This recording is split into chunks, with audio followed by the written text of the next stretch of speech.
3일 동안의 집회가 은혜 가운데 마쳐졌습니다. 주신 말씀을 마음 가운데 잘 되새기시고 또 주님께서 귀한 목사님을 통해서 주신 말씀이 우리 교회 가운데서 열매 맺어야지. 집회 시간도 중요하지만은 더욱더 중요한 시간은 집회 이후에 우리 교회를 통한 열매 맺음이 더 중요한 줄로 믿습니다. 주신 말씀 붙잡고 나 하나하나가 또 말씀에 대한 응답이 되고 또 말씀에 대한 열매가 되는 그런 삶을 살아갈 수 있는 우리 모두 되기를 주님의 이름으로 간절히 축복합니다. 자, 우리 좌우뒤에 신성도님들 우리 서로 샬롬으로 우리 축복하겠습니다. 샬롬. 네, 샬롬.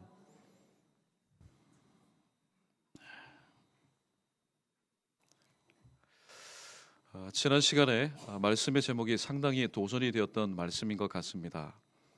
세상에는 오만 가지 질병들이 있고 또 교회는 그 질병을 앓고 있는 세상 가운데 세워져서 부름받아 쓰임받고 있습니다. 그런데 초대교회 그리고 작금에도 복음의 불못이라고 일컬음을 받은 그런 지역에 세워진 교회를 통해서는 귀신을 내어 쫓는 그런 역사도 질병이 치유되는 그런 역사도 많이 일어나고 있습니다. 지금도 일어나고 있습니다. 그런데 왜 소위 말해서 모든 환경이 예수 믿기에 이처럼 좋은 환경이 있을까요? 예수 믿기에 이처럼 좋은 그런 상황이 있을까요? 예수 믿기에 이처럼 좋은 시절이 있을까요? 예수 믿기에 좋지 못한 환경, 예수 믿기에 좋지 못한 상황, 예수 믿기에 좋지 않은 시대와 세월 가운데서는 병 고치는 역사, 주님께서 교회 가운데 위임하신 이런 놀라운 역사가 일어났는데 역으로 세월도 더 좋아졌고 환경도 더 나아졌고 모든 것이 더 하나님께 영광 돌릴 수 있는 환경과 상황과 삶의 변수들로 가득 차 있지만은 오히려 정말 이상하게도 교회의 능력이 점점점 상실되어 가고 있는 그런 시대를 살아가고 있습니다. 그것은 우리 연희교회만을 제외한 다른 교회 이야기가 아니라 우리 교회를 포함한 이 지상교회의 현재 모습이기도 합니다. 왜 그럴까요? 주님께서는 분명히 세상의 질병과 교회의 능력을 하나님께서는 공존하게 하셨는데 왜 그런 일이 있을까? 오늘 본문 말씀에서 세상의 질병 가운데 있는 교회의 무능력함의 그 원인이 무엇인지를 우리는 발견하게 됩니다. 두 가지를 말씀 먼저 드리겠습니다. 첫 번째는 믿음이 없음 때문이고 그 다음에 폐역하기 때문입니다. 그러면은 이 믿음이 없는 또 폐역한 이 세대 가운데 그러나 교회로서의 사명을 그 숙제를 감당하기 위해서는 우리가 어떻게 해야 되는지 말씀을 통해서 은혜를 함께 나누고자 합니다. 자, 오늘 본문 말씀에 보니까 벙어리 귀신 들린 아이를 가운데 두고 예수님의 9명의 제자들과 무리 가운데 생산적이지 못한 불신앙의 논쟁이 지금 벌어지고 있습니다. 귀신과 관련된 일은 논쟁을 벌인다고 해서 해결되는 건 아닙니다. 어떤 큰 무리들이 자, 이 문제 어떻게 하면 좋겠습니까? 그렇게 해서 동의 또 제청 가심은 이하시오 부하시면 아니라 하십시오 다수결에 따라서 귀신과 관련된 영적인 문제가 해결되는 것이 결코 아니라는 사실입니다. 예수님처럼 접근해서 예수님처럼 해결해야 되는데 오늘 이 9명의 제자들은 그렇게 하지 못하고 있습니다. 그러니까 하나님께서 원하시는 방법대로 이 문제에 접근해서 그 문제를 해결하려고 하지 않으니까 오히려 생긴 이 논쟁에 휩싸여서 가지도 못하고 오지도 못하고 이 문제 가운데 얽매여 있습니다. 예수님이 사나리 동네에 기도의 3인방을 데리고 이제 내려오셨습니다. 내려오시자마자 벙어리 귀신 들린 아이의 아버지가 예수님께 달려옵니다. 아이를 그 논쟁의 한복판에 두고 예수님께로 달려와서 무릎을 꿇고 간절히 간구합니다. 주여, 내 아들을 불쌍히 여기소서. 이 아이가 지금 간질로 인해서 심히 고생하고 있습니다. 불 가운데도 물 가운데도 자주 넘어지고 있습니다. 얼마나 안타까운 모습으로 예수님 무릎 앞에 엎드려서 간구했겠습니까? 이 상황을 벵겔이라는 주석학자는 이렇게 또 주석하였습니다. 예수님께 있어서 산상의 변모는 가장 즐거운 시간이었지만은 산 아래서의 상황은 가장 고통스러운 장면이었다. 이렇게 주석을 하고 있습니다. 왜냐하면은 예수님이 보셨을 때, 예수님이 그렇게 제자에게 가르쳤을 때는 이미 문제가 해결되어야 될 시간이고, 이미 문제가 해결되었어야 할 자리이고, 이미 문제가 해결되었어야 될 바로 상황이었기 때문입니다. 그런데 예수님께서 내려오신 그 시간까지 문제는 해결되기는커녕 이 모든 것이 지속적으로 불신앙 가운데 질질 끌려가고 있었기 때문입니다. 예수님 눈에 펼친 이 광경은 9명의 제자들이 있었음에도 불구하고 전혀 믿음 없는 그런 불신앙의 상황 가운데서 여전히 미제의 문제로 남아 있었습니다. 예수님은 이 아이를 고치기 전에 먼저 이 9명의 제자들에게, 9명의 제자들아, 이 문제는 그렇게 해결하는 게 아니다. 너희가 왜 이 문제를 해결하지 못했는지 아느냐? 그 원인이 무엇인지 아느냐? 내가 말해주랴? 두 가지를 지적합니다. 우리 17절 말씀 우리 다시 한번 읽어보겠습니다. 17장 17절입니다. 시작. 예수께서 대답하여 이르시되 믿음이 없고 패역한 세대여, 내가 얼마나 너희와 함께 있으며 얼마나 너희에게 참으리요. 그를 이리로 데려오라 하시니라. 아멘. 믿음 없음과 패역함은 이 세상의 본질입니다. 이 세상은 어떤 세상입니까? 하나님을 떠난 세상입니다. 하나님을 믿지 않는 세상입니다. 패역은 불신에서 나옵니다. 이 불신은 내 안에서, 내 삶 가운데서 하나님을 잃어버린 데 기인하고 있습니다. 하나님을 떠나고 하나님을 잊어버리고 또 하나님을 믿지 않으니 그의 삶은 하나님께서 원하시는 삶이 아니라 패역, 하나님의 말씀이라면 정면으로 거부하고 거역하는 삶을 살 수밖에 없습니다. 먼저 믿음 없는 세대에 대해서 말씀을 전하겠습니다. 오늘 예수님께서 말씀하신 이 믿음 없는 세대는 예수님 앞에 있는 9명의 제자들과 또 믿음이 없이 이 논쟁거리 가운데 휩쓸려 있었던 당대 사람들 뿐만이 아니라 신라권 이후 하나님께서 우리 인간에게 허락하신 낙원인 에덴 동산을 잃어버린 이후에 이 지구촌에서 사는 모든 시대의 사람들을 의미합니다. 사람들이 왜 불신할까요? 사람들이 왜 믿지 못할까요? 그것은 바로 하나님을 잃어버렸기 때문입니다. 내 안에 계셔야 될 하나님을 잃어버렸기 때문입니다. 하나님을 잃어버리는 것은 세상의 모든 가치와 의미를 잃어버리는 것과 마찬가지입니다.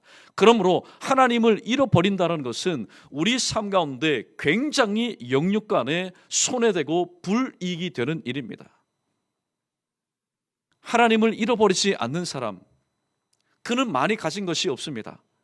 그는 누린 것이 없습니다. 그러나 밥 한 공기를 가지고도 그는 감사할 줄 압니다. 숨을 쉬면서도 하나님, 오늘 또 이 기식할 수 있는 은혜를 베풀어 주셔서 나에게 생명을 하루 더 연장시켜 주시니 감사합니다. 그에게는 범사가 감사합니다. 모든 것이 감사합니다. 길가에 가다가 꽃 한 송이를 보아도 감사합니다. 하나님, 이 꽃 한 송이를 통하여서 나의 존재에 대해서 다시 한번 생각해 볼 수 있도록 은혜 베푸시니 감사합니다. 저도 이 들에 있는 무명의 꽃 같은 존재였지만은 하나님께서 저를 불러주시고 나를 교회 삼으셔서 오늘 또 귀한 사명을 주시니 내 이 생명 주님의 영광을 위해서 살지 못하면은 무슨 의미가 있겠습니까? 여러분, 꽃 한 송이를 가지고도 감격할 수 있는 그런 인생을 살아갈 수 있습니다. 하나님을 내 마음에 모시니까. 그러나 소위 말해서 저 정도 되면은 진짜 국가적으로, 사회적으로, 교회적으로 큰 일을 할 수 있겠다. 그런데 가만히 보면은 그 입술 가운데서 찬송과 영광과 감사와 존귀가 올려 드려져야 되는데 그 입술 가운데서는 아이러니컬하게도 불평이 나오고 원망이 나오는 삶을 살아갑니다. 여러분, 무엇 때문인지 아십니까? 물질을 많이 갖고 있기 때문에, 누리고 있기 때문이 아닙니다. 누리고 있지만은 그 마음 가운데 이 모든 것에 대해서 가치와 의미를 부여해 주신 바로 하나님이 그 마음 가운데 없기 때문입니다. 말씀 상인을 통해서 목사님이 천국에 대한 정의를 정말로 멋지게 내려주셨습니다. 천국은 무엇이냐? 하나님께서 나와 함께 하시는 곳, 바로 그것이 천국이라고 말했습니다. 예. 여러분, 우리에게 있어서 재물이 전부입니까? 우리에게 있어서 돈이 전부입니까? 우리에게 있어서 건강이 전부입니까? 우리에게 있어서 직장이 전부입니까? 자녀가 전부입니까? 나라가 전부입니까? 우리가 생각하는 전부, 그러나 정말로 전부이고 모든 것인 하나님을 잊어버리면은 그 나라와 그 물질과 그 건강과 그 시간이 우리에게 무슨 소용이 있냐 하는 것입니다. 누가복음에 등장하는 어리석은 부자, 그는 세상 사람들이 볼 때 믿음 없는 눈으로 바라볼 때는 세상에 성공한 사람입니다. 말 그대로 자수성가라는 말이 딱 맞아떨어지는 매우 성실한 사람이었습니다. 그러나 그는 모든 것을 가지고 있었지만은 정작 그는 하나님을 잃어버린 사람이었습니다. 그 마음 가운데 하나님이 계시지 않는 사람이었습니다. 그는 어느 날 그의 영혼을 향해서 이렇게 자평하면서 말합니다. 내 영혼아, 먹고 마시고 즐기자. 먹고 마시고 즐기자. 그 밤에 하나님께서 나타나셔서 이 어리석은 부자를 향해서 이렇게 말씀합니다. 네가 여러 해 동안 모아놓은 것, 쌓아놓은 것을 오늘 밤에 내가 도로 찾으면은, 네 영혼을 내가 찾으면은 네가 여러 해 동안 쌓아놓은 것이 네 것이 되겠느냐? 여러분, 이것은 인간이 수많은 시간 동안 쌓아놓은 모든 업적을 한순간에 허무는 바로 하나님의 심판의 메시지인 것입니다. 사람이 불신하는 것 말씀이 없어서가 아닙니다. 성경에 보면은 마태복음 13장에 보면은 밭의 비유가 나오지 않습니까? 밭의 비유 가운데 길가와 돌밭과 가시떨기와 좋은 땅 모두 다 하나님의 말씀을 들었다는 공통점이 있습니다. 하나님은 말씀을 듣지 않는 사람을 심판하지 않습니다. 어떤 루트를 통해서든 간에 간접적으로 직접적으로 하나님이 만드신 천지 만물을 통해서도 하나님, 내가 살아있다는 것을 우리 인간에게 다 증거하셨습니다. 그런데 길가와 돌밭과 가시떨기와 같은 마음을 가진 사람의 특징이 무엇입니까? 듣고도 그 말씀대로 순종하지 않는 사람. 사람이 불신하는 것은 첫 번째, 하나님을 잃어버렸기 때문입니다. 우리는 이 말씀 앞에 우리 자신의 모습을 다시 한번 돌아볼 수 있어야 됩니다.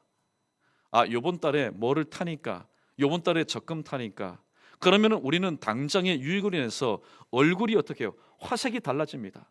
마음도 괜히 넓어지는 것 같습니다. 좀 쓰고 싶습니다. 넉넉해지는 것 같습니다. 그러나 세상에 필요한 것들, 이 땅에 있다가도 없어질 것이 잠시 내 손에 쥐어진다고 해서 우리가 기뻐하기보다는 진정 내 안에 이 모든 것을 하나님의 영광을 위해서 구할 때마다 우리에게 주시고 허락하시는 그 하나님이 내 삶 가운데 내 안에 계시느냐, 내 안에 계시지 않느냐. 우리는 이 질문 앞에 다시 한번 자문자답해 보면서 내가 왜 불신하였던가? 내가 왜 불신하였던가?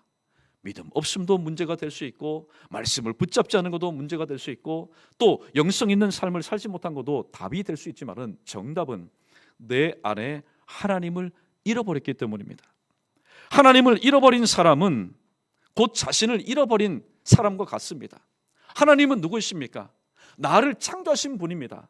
그러므로 나를 창조하신 내 주인을 잃어버린 사람은 곧 나를 잃어버린 사람과 같습니다.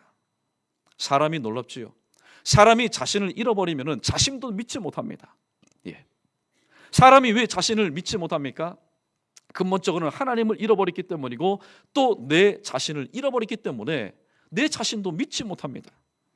세상에 자신을 믿지 못하니 주변에 있는 이웃 사람을 믿을 리가 만무하지요. 이웃과의 신뢰의 관계가 깨어져 버립니다.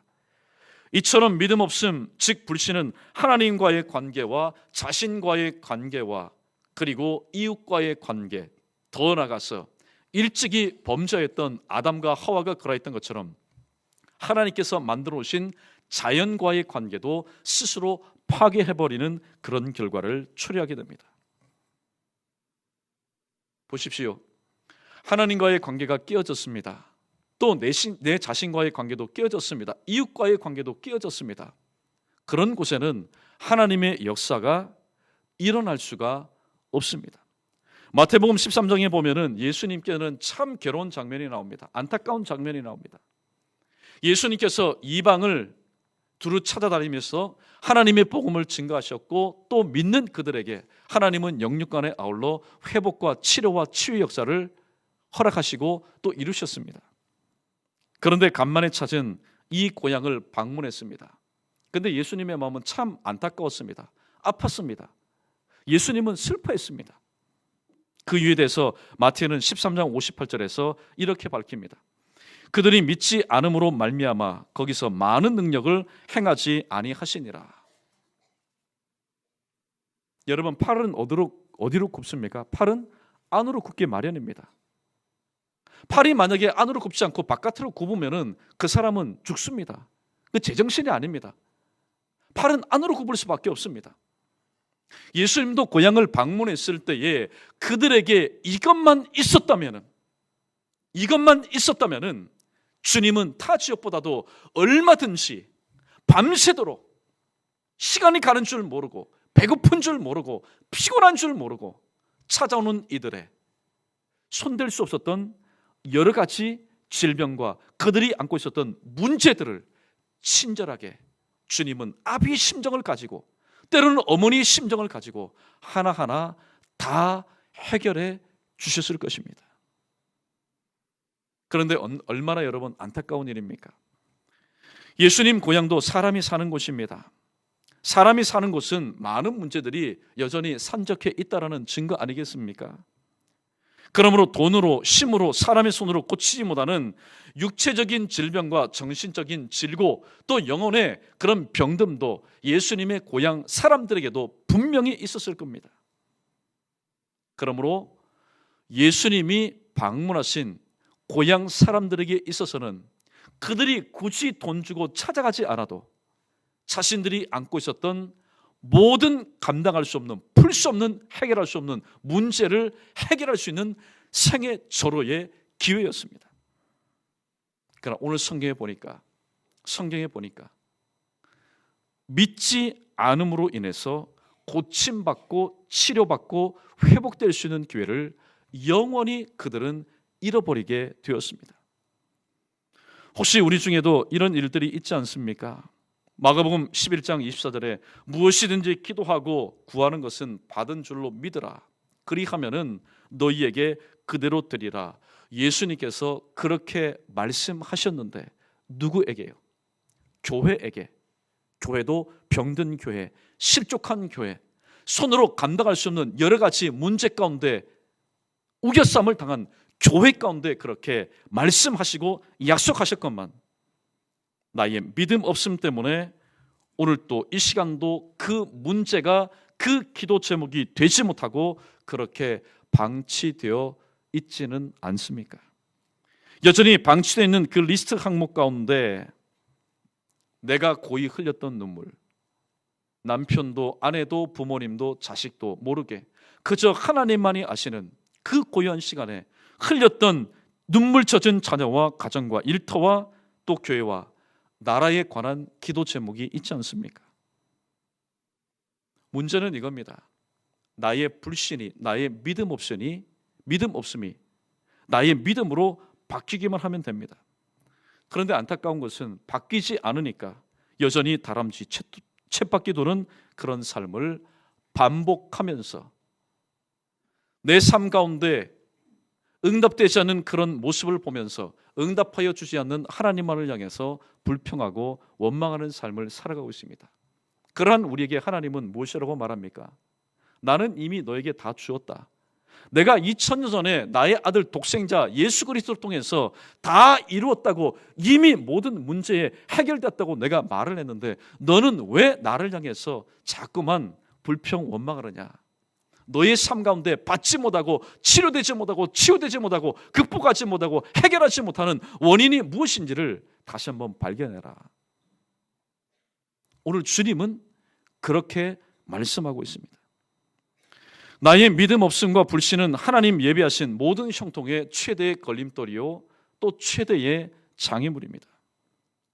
그러므로 하나님 허락하신 모든 형통함을 체험하기 위해서는 거두절미하고 예수님께서 항상 문제를 가지고 나오신 사람, 이것 확인하지 않고 고쳐주신 적이 없습니다.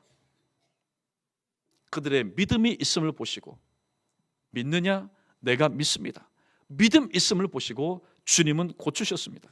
그러므로 나의 믿음 없음이 회복되어야 되는데 과제가 이겁니다. 내 믿음 없음이 회복되어야 모든 문제들이 해결되는데, 그럼 믿음 회복에는 무엇이 필요하냐? 내 믿음 회복에는 무엇이 필요하냐? 여러분, 믿음은 위에서 떨어지고 땅에서 솟아나는 것 아닙니다. 로마서 11장 17절에 보니까 크게 한번 따라봅니다. 믿음은 들음에서 나며 들음은 그리스도의 말씀으로 말미암는다. 그러니까 이 말씀을 한마디로 추가하자면은 믿음은 뭡니까? 하나님의 말씀과 띄어서는 이 믿음을 설명할 길이 없다라는 겁니다. 그러므로 믿음의 회복은 바로 하나님의 말씀이 가장 특효약이라는 사실입니다. 그러면 여러분, 어떤 문제든지 간에 우리는 이러한 우를 보면서는 안 됩니다. 사람이 급한 일을 당하다 보면은 일단은 귀가 막히게 됩니다. 일단은 눈을 뜨고 있지만은 보이지 않게 됩니다.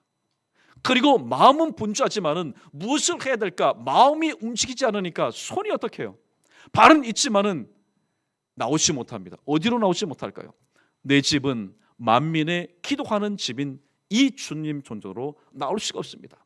그리고 이 두 손을 가지고도 내 마음이 움직이지 않으니 하나님께서 내게 과거에 약속하신 그 말씀을 펼쳐볼 수가 없습니다.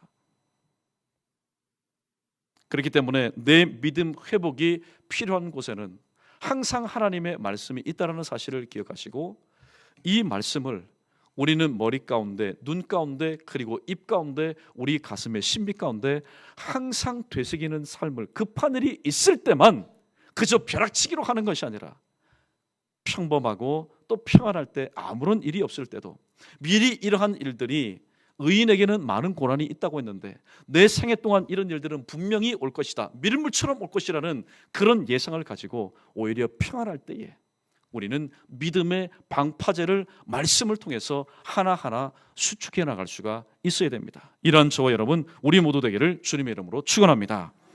다음으로 패역한 세대에 대해서 말씀을 전합니다. 이 패역하다라는 얘기는 첫 번째, 말씀에 대해서 불순종하고 진리를 거역하는 것을 말합니다. 말씀을 듣지 못해서가 아닙니다. 진리를 몰라서가 아닙니다. 들었습니다. 알고 있습니다. 그럼에도 불구하고 불순종하고 거역하는 것, 이걸 가리켜서 바로 패역하다라는 겁니다. 패역한 인간은 하나님을 거역합니다. 불순종합니다. 가장 대표적인 행위가 무엇을 통해서 나타날까요? 하나님 예배하는 것을 멸시해버립니다. 두 번째는 부모님도 거역합니다. 불순종합니다. 불효자가 되는 것을 부끄럽게 생각하지 않습니다. 오히려 불효자가 되는 것을 자청합니다. 이웃 사람도 거역합니다.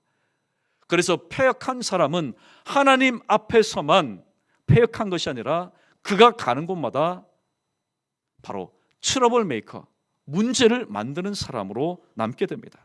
이에 가장 대표적인 사람이 누구일까요? 엘리의 두 아들 홈니와 비나스입니다. 그들은 하나님 앞에 패역했을 때 여호와께 드리는 제사를 멸시하였다. 아버지가 불러서 훈계합니다. 너희 그렇게 해서 되겠느냐? 한 귀로 듣고 한 귀로 흘려버립니다. 또 맡은 바 사역에 대해서도 마찬가지지 않습니까? 회막에서 수용도는 여인들, 그들을 마음대로 취하여서 자기 자신의 욕정을 채워버립니다. 또 패역한 인간은 하나님보다 자기를 더 사랑합니다. 하나님보다 돈을 더 사랑합니다. 하나님보다 쾌락을 더 사랑합니다. 성경에서 그 많은 것은 왜 그렇게 골라서 사랑하는지 모릅니다. 누가복음 15장에 등장하는 둘째 아들입니다. 이 둘째 아들, 아버지께로 돌아온 뒤에 얼마나 땅을 치고 가슴을 찢으면서 아버지 앞에서 회개 또 회개했을까요? 아니요, 돼지 우리 안에서 그렇게 회개했을까요? 내가 아버지를 사랑해야 되는데, 하나님을 사랑해야 되는데 내 자신을 사랑했구나. 그래서 아버지가 주신 그 물질을 가지고 좋은 일을 하고 아버지를 위해서, 하나님을 위해서 일해야 되는데 내 자신만을 위해서. 근데 내 자신이 어떤 자신입니까? 밑 빠진 독과 같은 내 자신을 위해서 아버지께서 내게 주신 것을 값어치 없게 허랑방탕하게 사용하였다. 그리고 하나님을 사랑하고 아버지를 사랑하고 또 맡겨주신 사명을 감당해야 되는데 쾌락을 사랑했음을 이 둘째 아들은 돼지 우리에서 또 아버지 앞에서 여러분 회개했던 것입니다.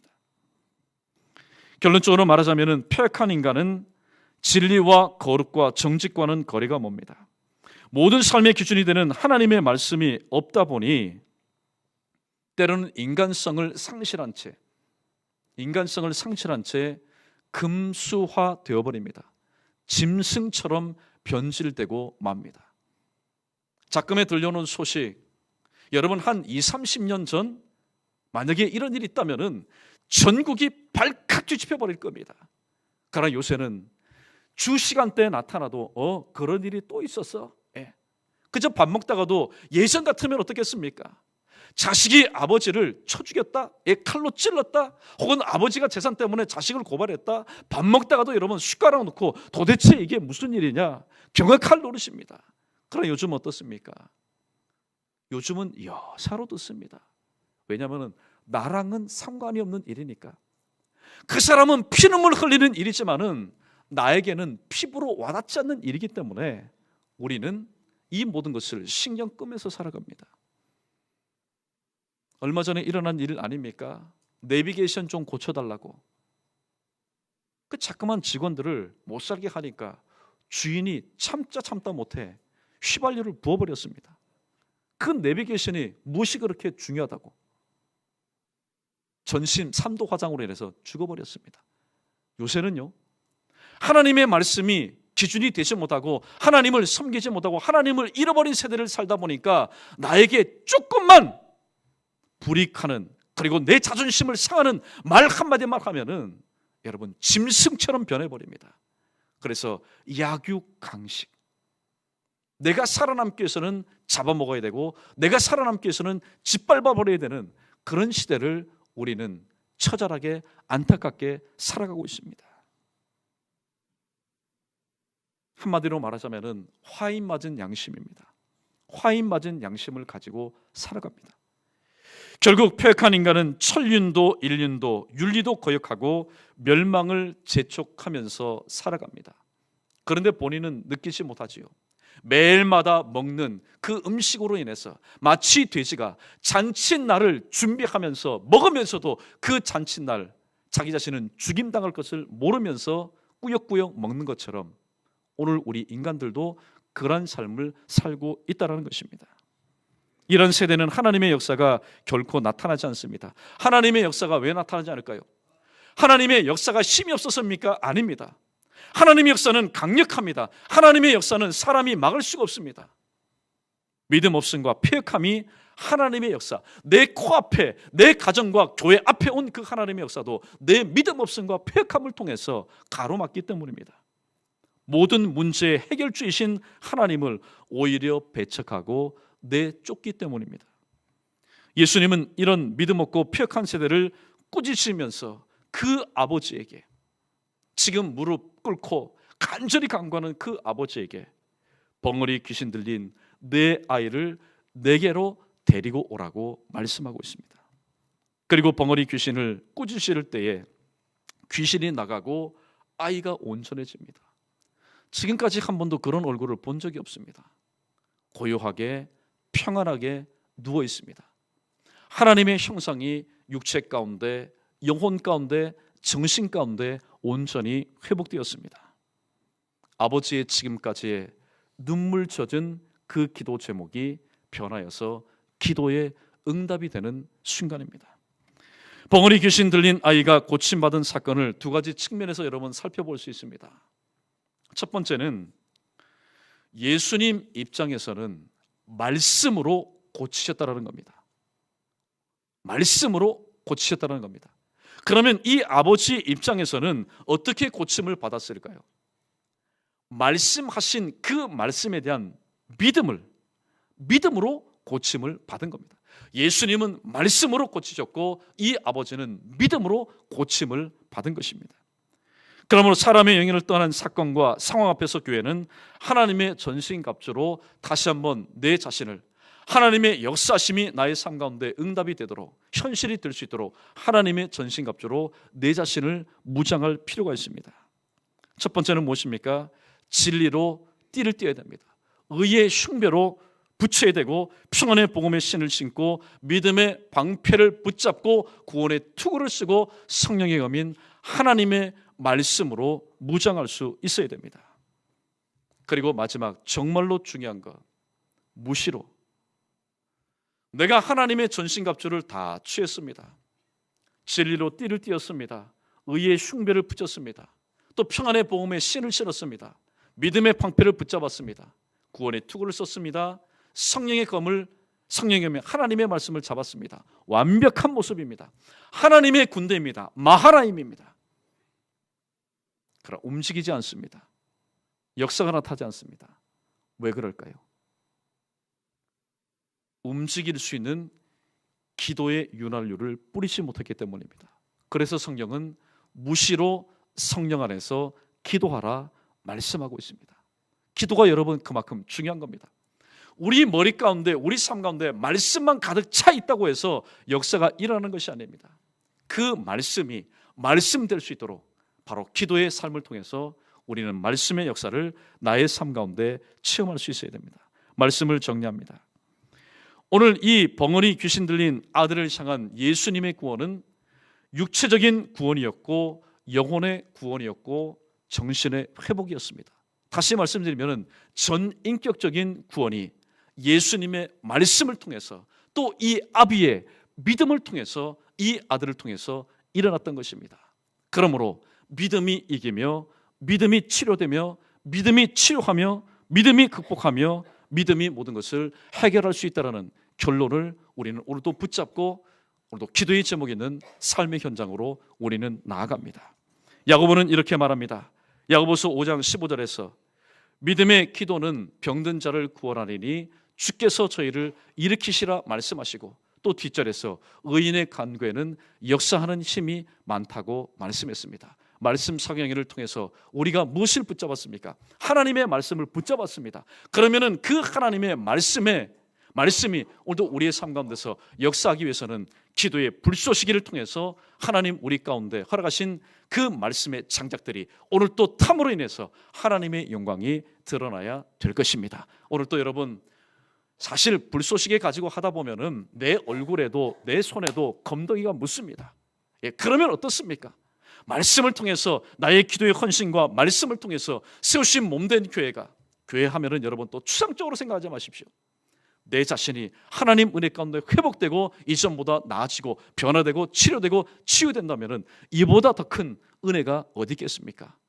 하나님 주신 이 말씀 다시 한번 붙잡으시고 허락하신 2016년도에 남아있는 귀한 사역 온전히 감당하시고 또 기도하시는 가운데 2017년도를 믿음의 눈을 가지고 잘 계획하며 준비할 수 있는 저 여러분 우리 모두 되기를 주님의 이름으로 간절히 축원합니다.